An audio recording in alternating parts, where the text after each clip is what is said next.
কি শয়তান কি দেখেছেন? দেখেননি কেউ, আপনি দেখতে পাবেন। আমি আপনাকে বলে দিই, আপনি দেখতে পাবেন। অনেক ব্যক্তি আছে আপনার ইফতার করার সঙ্গে সঙ্গে বললে যে না সারাদিন ধরে বিড়ি গুল জর্দা তামাক এগুলি সেবন করেনি, হাঁকদক করে ওই ব্যক্তি কি করে আপনার এগুলি খায়। সাহারির সময় যখন সাহারি যখন খাবে তখন আপনার সাহারির শেষে আপনার সময় চলে যাচ্ছে, কিন্তু আপনার বিড়ি একসঙ্গে দুইটা তিনটা আপনার খাচ্ছে, কারণ আর সারাদিন খাওয়া হবে না, তার মানে একেই বেঁধে রাখা হয়েছে।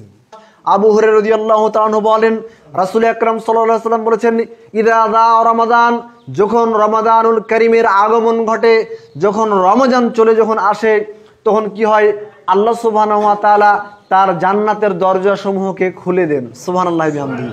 দ্বিতীয় আমার রাসূল বলছেন, গুল্লিকাত আবু আবুন্নার, জাহান্নামের দরজাকে আল্লাহ সুবহানাহু ওয়া তাআলা বন্ধ করে দেন। সুবহানাল্লাহি বিহামদিহি।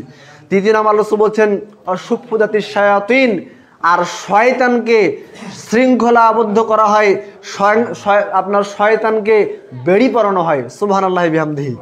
তাহলে শয়তানকে আবদ্ধ করে রাখা হয়, তাহলে এটা আমরা হাদিস দ্বারা বুঝতে পারি শয়তানকে যে বেঁধে রাখা হয়, শয়তান দুই প্রকারের, একটা জিনদের মধ্য থেকে, একটা মানুষের মধ্য থেকে। যেটা জিন শয়তান তাকে তো আমরা দেখতে পারি না, আর যে মানুষ শয়তান, যেটা রমাদানুল কারীম যখন আপনার শেষ যখন হয়ে যায়, তখন আপনার একবারে ঈদের দিন আপনার দেখা যায় যে সে আপনার এক প্যাকেট সিগারেট নিয়ে আপনার একাদশে খাচ্ছে, যে এই যে সারা মাস ঠিক মতো আমি খাইতে পারিনি, তার মানে এই ব্যক্তি বাধা ছিল।